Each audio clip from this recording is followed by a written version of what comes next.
Good evening, everyone, and welcome to Check It Out, the library talk show that lets you know what's going on in and around the Bethel Park Public Library. We're your hosts, Elaine Volpe and Christine McIntosh, and I will start by telling you what's going on in the Adult Services Department. We have some great classes coming up. First is Memory Lab, which will be held on Saturday, April 30th, and then also again on Monday, May 16th. So this is where you can come and use our recording equipment to capture oral interviews with family and friends or record family histories using our video and lighting equipment. You can receive assistance in organizing your family's stories, legends, and history, or setting up a family digital history project. So we'll help you scan some photos or digitize documents. You can also create written transcriptions for your video and audio files, as well as for any handwritten diaries or other papers. I have all of my family's information. Yeah, I have some old postcards and letters and then all the photos. So I kind of would like to do this so that other family members around the country could access them without sitting in my living room. idea. Right. And then when you get all this information together, you can use our online database to safely store and share your digitized history. So if you're interested in doing this, you can call Ed and set up an appointment. Again, that's Saturday, April 30th, and again on Monday, May 16th. On Wednesday, May 18th at 7 p.m., we have a class called A New Approach to Weight Loss. This will be presented by Dr. Timothy Michael Campbell, who happens to be a lifelong resident of Bethel Park. He also co-founded and then recently retired from a very successful, thriving private internal medicine practice at UPMC Mercy and has served almost 30 years as a primary care physician. Now, Dr. Campbell lost 85 pounds in like 4.5 months. Wow. And what technique did he use? Recently, well, that's why you have to come to the class. He says it's the easiest approach to weight loss he's ever employed. He has nothing to sell. I want to stress that there's nothing to sell. There's no appointments, no supplements, no prepackaged foods, no regularly scheduled classes, no grueling exercise routines, which I like to hear. No expensive gym membership. So he's asked that you come prepared and open-minded to have your very core knowledge of nutrition vastly altered. He just wants to share with the Bethel Park community what he has learned and what has been an incredibly life-transforming event for him. So that will be there. I know. That's intriguing enough. You see so many things. Like I just reposted something else on Facebook. I don't know if you saw it about, I don't know how many tablespoons or how much a day drinking apple cider vinegar. Apple cider vinegar, I've heard that too. I've never tried it, but yes. I haven't tried it It's supposed to be good. So many different things out there, and you wonder, right. You know, is it too good to be true? Right. Now, I do know that raw apple cider vinegar is good for clearing your arteries too, because I'm trying to get Bill to do that because he has a family history of high cholesterol and plaque in his. You just wonder if it helps with that. Maybe it helps with weight loss, but are there other? What are the other benefits? Benefits, or are there any bad side effects to it? You know. Right. I don't know. Right. All right. And then on Thursday, May 19th at 7 p.m., we have an author talk with Dorit Sassoon. I'm assuming that's how you say her name. Well, she will be here to discuss her debut memoir called Accidental Soldier, a memoir of service and sacrifice in the Israel Defense Forces. This is a gut-wrenching true story of a 19-year-old girl who volunteers for the Israeli Defense Forces in search for independence and freedom. So the author will come and talk about her book, but also talk about some of the themes in her book, such as freedom, talk about the implications for living courageously, and then there'll be a question and answer segment followed by a book signing. That is Thursday, May 19th at 7. And then on Wednesday, May 25th at 2 p.m., we have Dr. Shannon Cohen coming in to talk about low back pain. If you haven't been to any of Shannon's presentations, they're really awesome and they're interactive. So she will explain some of the common causes of low back pain and will show you and have you do some exercises that can help. So that is Wednesday, May 25th at 2. And on Thursday, May 26th at 7 p.m. is our Ancestry Library class, where you'll learn how to use the Ancestry Library database and discover the secrets of your family tree. So you'll learn how to conduct searches, evaluate resources, map your family history across the world. And this is all using the Ancestry Free library. It's a database that you can use if you're sitting in the library. You have to be in the library to use this database. It's not one that you can access from home. So that's Thursday, May 26th at 7 p.m. And then I wanted to talk a little bit about, we got a 3D printer. The library has a FlashForge Creator Pro 3D printer that we got in February, and the staff have been working with it. And Rob is now ready to teach some classes, and has been. He's taught a few and will continue to teach them. But I get the question, what the heck is a 3D printer anyhow? So I have a little bit of information for you. So a 3D printer uses computer-aided design software to create a virtual blueprint of a solid object. So the blueprint can be created from scratch using a modeling program. So you can, scratch something on a napkin and import it into a computer-aided design software, and it'll come up with a blueprint. Or you can use a camera or a 3D scanner to capture the exact dimensions of an object and convert them into a CAD model. And then the CAD model will create this blueprint for your object and divides the object into cross sections. And a 3D printer builds the object layer by layer by extruding raw material onto a building platform. And as the material cools, it fuses together to render the final object. Now, the most common material used for a 3D printer, and what our 3D printer uses, is plastic. They come on these spools, it heats up, it melts, and then as it's laid down on the building platform, it cools and it fuses. It's very interesting. It's very neat. So objects and structures can be printed from other materials. For instance, a company in Shanghai can print a 10-story building out of quick-dry cement in 24 hours. I would like to see it. Again? Yeah, that doesn't seem There's possible. a company that can print a 10-story building out of quick-dry cement in 24 hours. So, of course, That's amazing. Their 3D printer in the extruder is much larger. Naturally. Yes, but yes. And a San Diego-based company is using 3D printers to create a human liver out of human cells.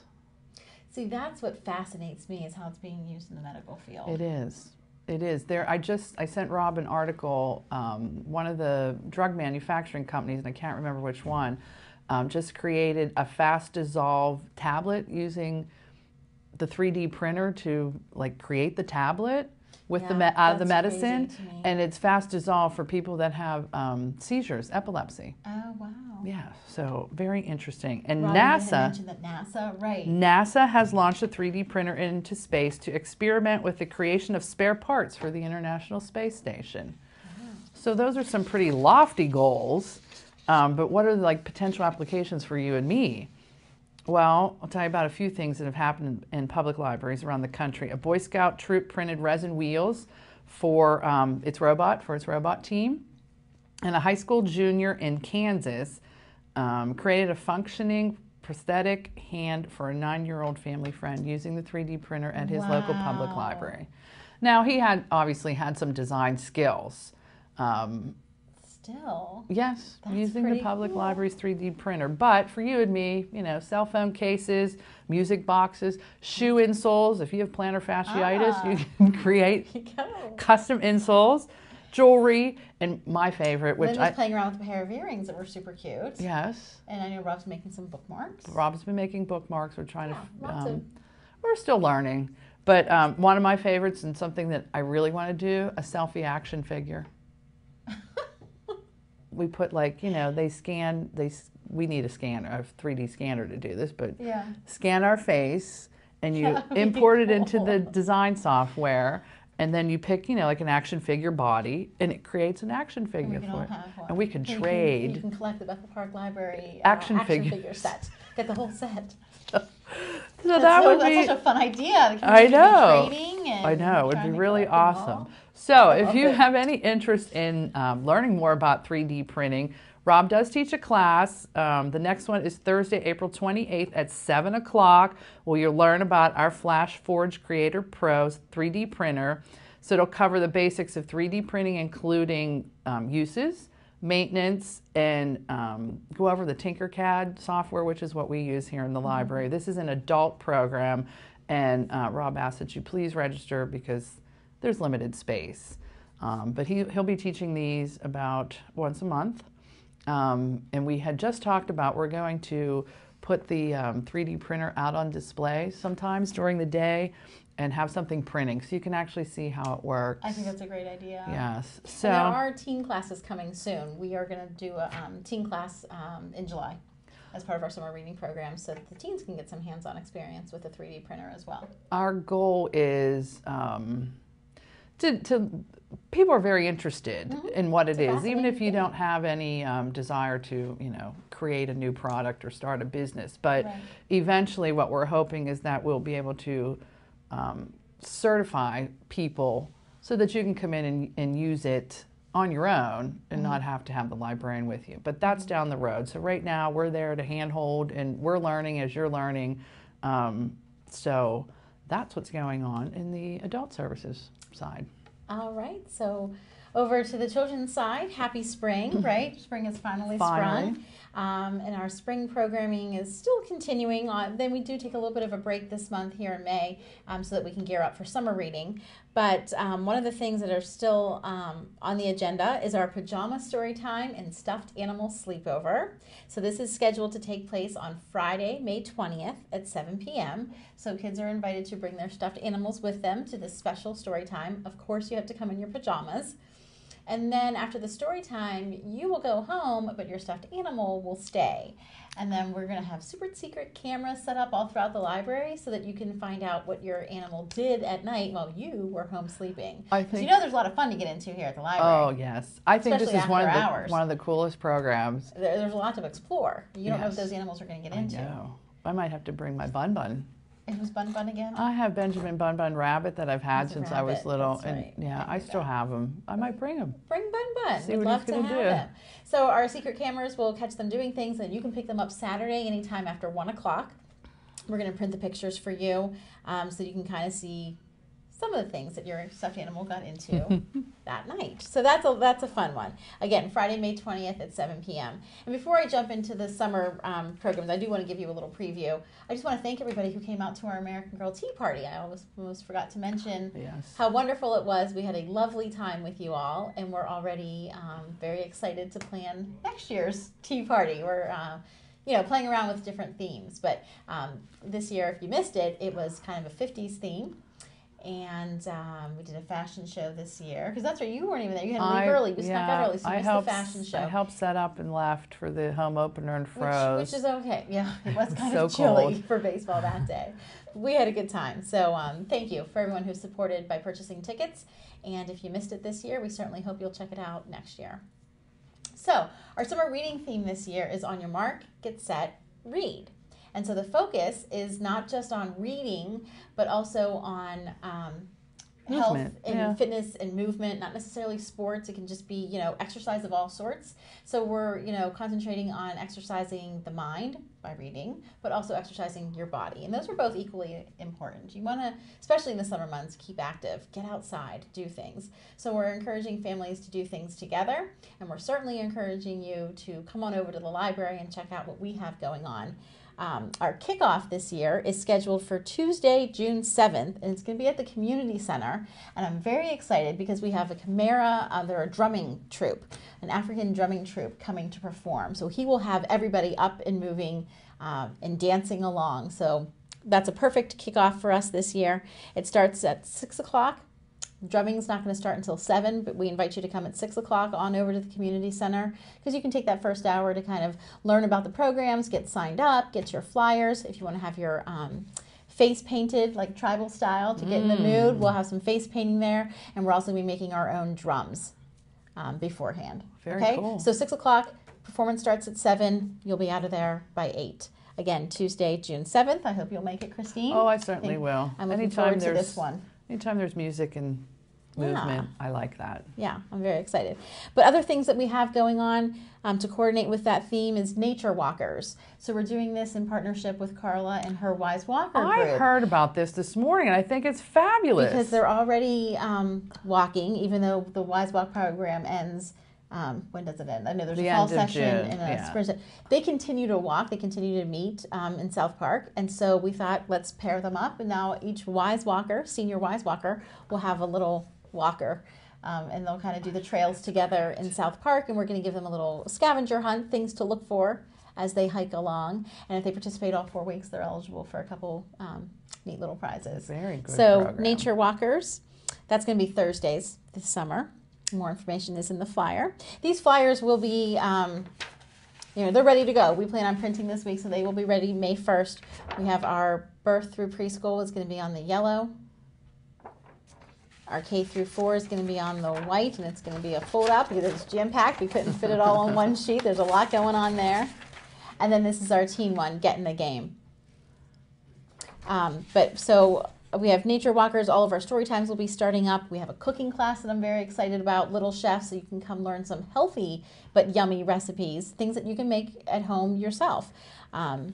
So this is going to be for grades 3 and 4. You might need an adult, to help, supervise in the kitchen. But these are definitely simple recipes that you can create. So we have Chef Teresa Falvo, and she's going to be teaching you how to make a healthy and delicious salad. We have the Carnegie Science Center coming to do a program for us. They're going to be doing the body system breakdown. So they're going to break down how your body works. Your different bodily functions and why they're important and how to take care of yourself so that those functions, work properly to help you keep moving and keep strong and keep healthy. We also have the science tellers coming. That's not till the end of the summer, but we're super excited for them to come. They are storytellers who also incorporate science into their storytelling. So they're science tellers. So they'll be telling us the story while performing science experiments as well and getting the audience involved. It's highly participatory. So that'll be a fun one. Lego Club's coming back. We're starting a chess club. Science of sports, recycled racers, marble shooting, which isn't so popular today, but it used to be. It's just a traditional, fun, classic game. And Miss Lynn's going to teach you, how do you play? How to shoot marbles. I just watched a video on Facebook on how marbles are made. Oh, that would be interesting to show. Fascinating because I love glass art, and to watch them make a marble, I'm shocked that marbles are as cheap as they are when you see how much work goes into making those pretty swirls inside. Yeah, that's interesting. It was so. I posted it to my wall, so go take a look. That might be a fun one to show before the marble class starts. Yeah, it's like just 2 or 3 minutes. It's not real long, and they don't really say a whole lot in it. You just kind of watch it, and this glass blower guy make a marble. It's fascinating. Very interesting. Yeah. So I don't think it's as popular, but there are certainly kids who still do it because I guess there's an annual competition in Wildwood, New Jersey. Yeah. Or close to Wildwood, New Jersey. And a lot of times the winners are from around here, Southwest Pennsylvania. Well, then maybe we can spark some interest and have a marble. Yeah. Excited for that. Shooting Crafty group. Saturdays, to kind of go along with the theme, you'll be coming to make pom-poms and pennants and homemade shakers and that type of thing, so you can cheer on your favorite team all summer long. Family bingo will be taking place. Just, a boatload of stuff for our summer reading theme. And then, like I said, we also have this smaller one for grades 5 and up. We're going to do our annual teen lock-in because, I don't know, I'm crazy. Every year I say, we're probably going to skip this year. But it's so much fun. We have to do it. So on the last day of school, which is Thursday, June 2nd for you guys this year, that night you can come to the library to kind of celebrate the end of the school year and then get a jump on your summer reading. It's going to go from 7 to 10:30 this year. We're going to provide pizza, games, crafts, snacks, all sorts of fun things. So you don't want to miss that. And I should mention our sports trivia night. For all ages. Actually, it's going to be a family event. So it's going to be all things Pirates, Pens, and Steelers. So if you think you're an expert. I'm very good at trivia. Sports would be my weakest. Even Pittsburgh sports? Even if it was just Pittsburgh If it's stuff? just Pittsburgh, I probably would do better. Yeah. Or generic, like hockey, Yeah. How long's the rink? How many players? You know how long is the rink? I don't know. I was just saying that. I was curious. How many players, are on a side, and that kind of stuff. I'm trying to think of a question now, Pittsburgh Pirate question that I could ask you. I don't have them prepared yet. I have one. Who is the most attractive Pittsburgh Pirate player? Well, that's easy. Francisco Cervelli. That's my favorite player. I know, mine too. So yeah, Pittsburgh Pirates and Steelers trivia that you can participate as in a family. We're going to do it Jeopardy style, but families will compete against one another. But I also thought we'll combine Jeopardy with Who Wants to Be a Millionaire and kind of offer you that lifeline. Very so in good. case you get stuck. So I'm going to have actually my brother who writes for the Pittsburgh Post-Gazette, and he was for a long time the Pitt basketball beat writer, but he now covers the Steelers and the Pens, and he has gone to some, Pirate games as well. He doesn't cover them on a regular basis, but he's certainly very knowledgeable. He's a sports fanatic. So he's kind of like our local expert, and he will be on hand to be a lifeline for each family will get to use them once. Each team, I should say, will get to use him once. So that's fun. I'm looking forward to that. Yes. That'll be at the beginning of this summer. So, I can go on and on and on, but just make sure you come in to pick up your flyer beginning May 1st or check it out online. And start marking your calendars for all the fun stuff going on. Absolutely. So do you have a book trailer or two in case people want to come in and start on their reading? Absolutely. I'm going to share with you today a few young adult book trailers that we just completed. So for any of you teens out there looking for something good to read, you might enjoy these. Check them out.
of those titles looked interesting to you, we do have them here available at the Bethel Park Public Library.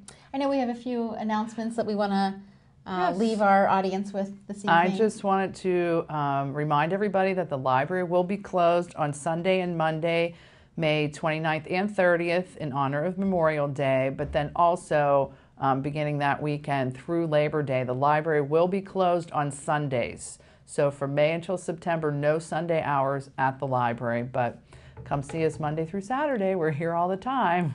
Absolutely. And as always, if you'd like any additional information on any of the things that we talked about today, we'd be happy to inform you. So just give us a call. Or visit our website. Or better yet, stop in and see us in person. We'll leave you today with a 1-minute book recommendation on the book The Zookeeper's Wife. Enjoy the sunshine.